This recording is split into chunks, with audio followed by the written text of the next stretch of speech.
وہ جو ذات تم جا کر اینڈ ہوگے اسی کا نام اللہ رب العزت ہے، جس کو کسی نے پیدا نہیں کیا۔ یہ اسلام کا بہترین عقیدہ ہے میرے عزیزو۔ توحید کسے کہتے ہیں؟ اب بات آتی ہے، وجود کی بات ہو گئی، اللہ ہے اتنا تو ماننا پڑے گا، اس کے لیے تو بہت ساری دلیلیں بچے بھی پکڑ کر کے بتا دیں گے۔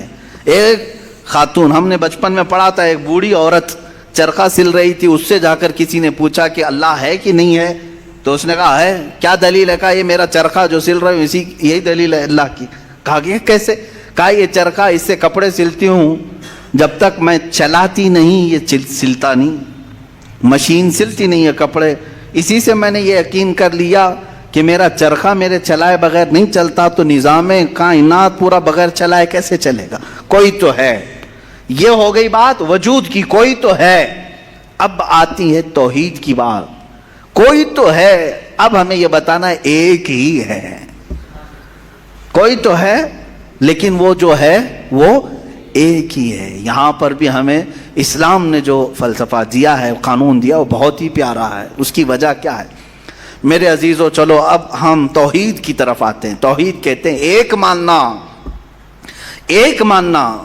حقیقت میں دیکھا جائے تو دنیا کے اکثر مذاہب میں توحید کا شروع میں درس رہا۔ عیسائیت جو آئی ان میں بھی تھا، بعد میں یہ تثلیث کے قائل ہو گئے۔ یہودیوں میں بھی اللہ کو ہی مانتے، خدا کو ہی ماننا ہے۔ ہندوؤں میں بھی ایک کا ہونے کا تصور کتابوں میں ان کے موجود ہے۔ یہ اور بات ہے کہ انہوں نے ملا دیا، مسالے لگا دیے، الگ الگ ہو گئے۔ خالص جو اپنے دین پر باقی ہے الحمدللہ وہ اسلام ہے۔ آج بھی اللہ رب العزت ہے اور وہ ایک ہے، ایک ہے۔ اس پر کیا دلیل ہے؟ اس پر بھی دلیلیں دینی ہوں گی مسلمانوں۔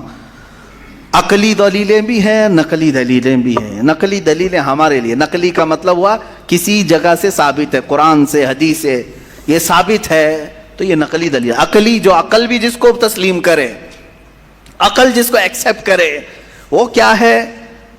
اس بوڑھی عورت کا ہی میں بتا دوں جس نے چرخہ سلا، اور چرخے کو چلانے میں اس نے کہا کہ اللہ ہے، کوئی تو ہے، کیونکہ میری مشین بغیر چلائے نہیں چلتی۔ تو اس سے صاحب نے، جس نے سوال کیا، پوچھا کہ اچھا ہے تو کیا وہ ایک ہے کہ دو ہے؟ کہا نہیں ایک ہی ہے۔ کہا وہ کیسے؟ کہا دو ہو تو دیکھو تم سامنے بیٹھو، ادھر سے چلاؤ، میں ادھر سے چلاتی ہوں، پھر کپڑے کی کیا درگت بنتی ہے؟ تم اپنی طرف کپڑا کھینچ رہے ہوں گے، میں اپنی طرف کپڑا کھینچ رہی ہوں گی۔ اس سے میں نے یہ یقین کر لیا میرے کپڑے کو سلنے کے لیے میرے چرخے پر ایک ہی کا ہونا ضروری ہے۔ دو بیٹھیں گے تو کپڑا پھر پائجامے کی بجائے کرتا ہو سکتا ہے، کرتے کی بجائے بھی ہو سکتی ہے، کچھ بھی ہو سکتا ہے، کچھ بھی سل جاتا ہے۔ تو دو لوگ ایک مشین کو سلنے جائیں تو نظام درہم برہم ہو سکتا ہے، تو ایک پورے کائنات کا نظام اگر دو لوگ چلانے لگیں تو ایک دن ایک کہے گا نہیں میں آج بارش برساؤں گا، دوسرا کہے گا نہیں میں آج دھوپ ڈالوں گا، تیسرا کہے گا کہ نہیں میں آج چھاؤں ٹھنڈی پیدا کروں گا، تو یہ تو انہی کے درمیان جھگڑا ہوتا رہے گا۔ اسی لیے قرآن نے بھی کہا لَوْ كَانَ فِيهِمَا آلِهَةٌ إِلَّا اللَّهُ لَفَسَدَتَا، اگر ان کائنات میں، زمین و آسمانوں میں خدا کے علاوہ دو ہوتے تو ضرور اس میں فساد ہوتا، ضرور اس میں نظام درہم برہم ہوتا۔ میرے عزیزو یہاں دیکھ رہے ہیں ہم بہت سارے نظاموں کو، کمیٹی کا مسئلہ ہے، مسجد کا مسئلہ ہے، بہت سارے چیزیں دیکھیں، صدر صاحب کچھ اور کرنا چاہتے ہیں، نائب صدر صاحب کچھ اور کرنا چاہتے ہیں، سیکریٹری کچھ اور کرنا چاہتے ہیں، حکومت میں جائیں پرائم منسٹر کو اور چاہتا ہے، ہوم منسٹر کچھ اور کہتا ہے، اس کی تو بڑی